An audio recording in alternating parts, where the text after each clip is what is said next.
Well, hello everyone, and welcome to Scott's Thoughts. I'm Scott Benedict. Retailers today face a hard truth. The way that most retail organizations are structured simply doesn't match the way a modern consumer shops. For decades, merchandising, marketing, and inventory teams have been organized in silos.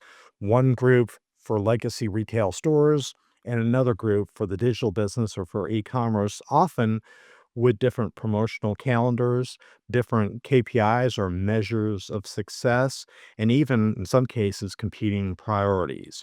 But consumers don't live in those silos. They discover products through digital touch points, compare products across both physical and digital platforms, and expect retailers to deliver seamlessly, whether they buy in store, online, or some combination thereof, like buying online and having it delivered locally to their home. The data on this topic in recent studies is pretty clear.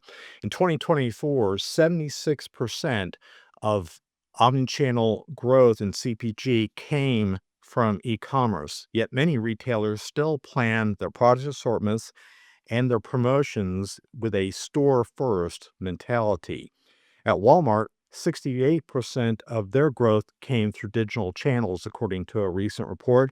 And that's not just an outlier, that's increasingly the future across retail. And today, nearly 64% or more of all retail sales here in the US are digitally influenced, meaning that digital discovery shapes both online and in store outcomes or purchases. So here's the problem. If retailers continue running merchandising, marketing, and inventory as separate channels or separate worlds, if you will, they keep producing out of sync promotions, misaligned product assortments, and inventory decisions that don't reflect real consumer demand. That's not just inefficient, it's a recipe for lost sales, customer frustration, and ultimately irrelevance, in my view. The solution is urgent and straightforward in my mind. Reinvent these functions as an integrated omni-channel team. That means shared goals and KPIs across physical and digital touchpoints and eliminating this concept of channels and channel conflict. Unified planning cycles where assortments, promotions, and media strategies are aligned from the very beginning, from day one before a season or a calendar period even begins.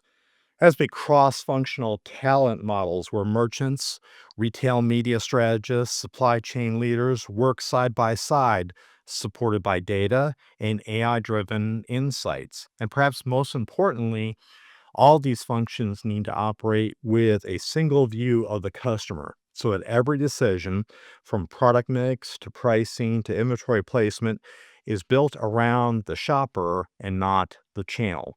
This isn't just an organizational tweak, in my view. It's a reinvention. It means moving away from bolt on e commerce teams and towards an operating model where digital is infused in every decision because digital is quite literally the new front door of retail. Retailers that act now will gain agility, reduce friction, and deliver the kind of seamless experiences that I believe modern shoppers demand.